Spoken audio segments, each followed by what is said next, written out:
El protocolo SPI está diseñado para la comunicación entre circuitos integrados.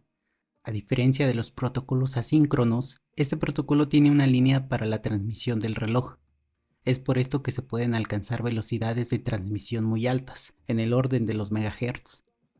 En este video les mostraré algunos aspectos básicos del protocolo, el diseño de un circuito para la comunicación y cómo implementarlo en el FPGA para leer la temperatura de un termopar con ayuda del circuito MAX6675. El protocolo SPI puede tener 3 o 4 líneas, dependiendo del tipo de dispositivo con el que se desee comunicar: chip select, serial clock, data input o data output. En la topología es común encontrar un maestro y un esclavo, pero también es posible tener un maestro y varios esclavos. La señal chip select es por lo general activa en bajo y determina el inicio de la transmisión. También determina el dispositivo al que se quiere transmitir y es única para cada esclavo. Esto hace que al aumentar el número de esclavos, también aumenta el número de líneas de comunicación. La señal serial clock es generada por el maestro y es única para todos los esclavos. Puede tener polaridad positiva o negativa y es la que indica el momento para leer o escribir un dato. Esto último depende del esclavo, aunque lo usual es que el maestro cambie de dato en el flanco de bajada y lea el dato en el flanco de subida. Las señales MOSI de Master Output Slave Input y MISO Master Input Slave Output se usan para la transmisión de datos. Pueden estar presentes ambas o solo una de ellas, dependiendo si la transmisión es full o half duplex. Por ejemplo, para la comunicación con un DAC o un potenciómetro digital, solo se usa la señal MOSI. En cambio, para una DC simple o el circuito MAX6675, solo se requiere de la señal MISO. En algunos casos, como las memorias o aquellos chips que son configurables, son necesarias ambas señales. En nuestro caso se requiere una comunicación half duplex, puesto que únicamente necesitamos leer los datos que manda el MAX6675. Es necesario revisar las condiciones de la interfaz de comunicación en la hoja de datos del circuito. Por ejemplo, la máxima frecuencia de trabajo, el número de bits que se transmiten en total y el tipo de flanco para la lectura. En este caso particular, el maestro debe capturar cada bit de datos en el flanco de bajada. En resumen, el circuito que queremos debe tener una señal de reset, reloj, inicio de transmisión, dato recibido y, claro, chip select, serial clock, MISO y fin de la transmisión. El proceso comienza con la activación de un latch. La salida de este componente, llamada ENA, habilita un timer y un toggle. Esta señal se niega y sale del componente como CSE o chip select. El timer genera pulsos al doble de la frecuencia deseada y estos alimentan el módulo toggle, haciendo que su salida cambie de alto a bajo y viceversa. Nuevamente negamos esta señal y la utilizamos como SCK. Dado que necesitamos capturar el estado de la señal MISO cuando ocurre el flanco de bajada del reloj, operamos la salida del timer y del toggle con una compuerta AND. La salida de la compuerta será un pulso en alto de duración de un tic de reloj, siempre y cuando se produzca el pulso del timer y la salida negada del toggle esté en alto. En caso contrario, cuando la salida negada del toggle está en bajo, el pulso del timer no tendrá ningún efecto. Con cada pulso, el módulo deserializador toma una muestra de la señal MISO y la almacena. Las muestras tomadas se ven reflejadas de forma paralela en la salida del deserializador. Estos componentes son comercialmente llamados registros de desplazamiento.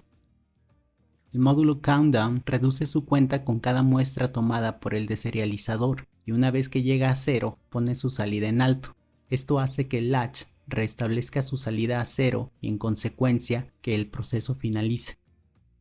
Comenzamos la descripción de hardware con la definición de la entidad, siguiendo el diagrama de caja negra antes mostrado. Dejo dos parámetros genéricos para la frecuencia del reloj y para el número de bits. Por default, la frecuencia es de 1 MHz y 8 bits de datos.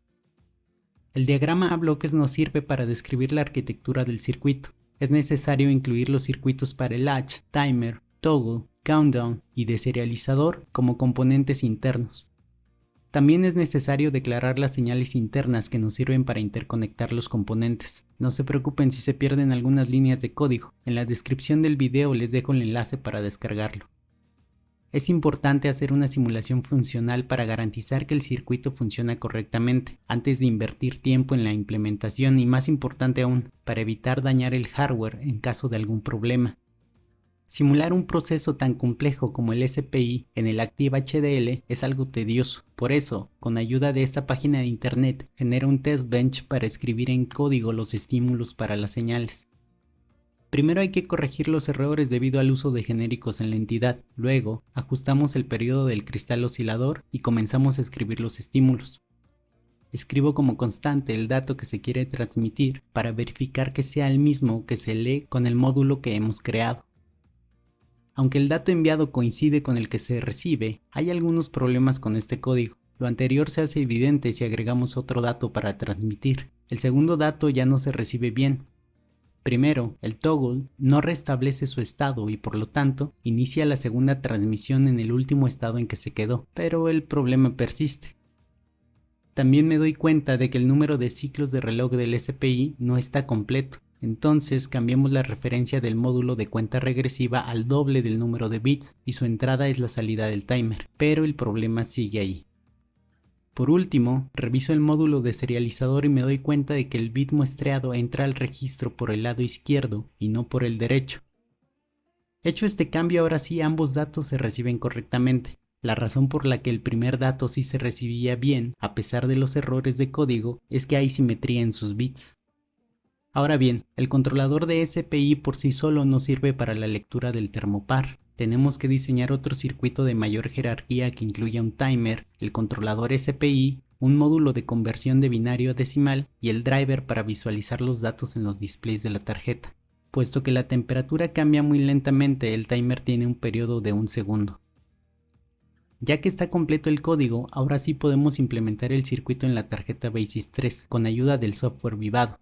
Creamos un proyecto de RTL y agregamos el código fuente y el archivo XDC para la asignación de pines. Una buena práctica es iniciar solo la síntesis para identificar riesgos y errores antes de implementar y generar el archivo bitstream. Aquí podemos ver que hay algunas advertencias debido a que hay señales que serán eliminadas porque no se utilizan. Una vez terminados los 3 procesos, grabamos la tarjeta y conectamos el módulo del termopar, pero no funciona para nada. En este punto no hay más que conectar el osciloscopio para ver que las señales chip select, serial clock y MISO se estén generando correctamente. Vaya sorpresa me llevo al ver que el estado de la señal MISO cambia con cada flanco de bajada y no con el de subida, como lo indica la hoja de datos del circuito. Quito la negación de la señal SSK en el módulo SPI y pruebo otra vez. Ahora sí funciona de maravilla, estamos a 26 agradables grados centígrados. Pero no puedo terminar este video sin antes intentar quemar algo. Lamentablemente con un encendedor solo puedo alcanzar los 500 grados antes de quemarme los dedos. Como siempre, espero que les haya gustado este video. No dejen de compartir y darle like. Permanezcan en casa y no olviden, el ingenio para crear, no para destruir.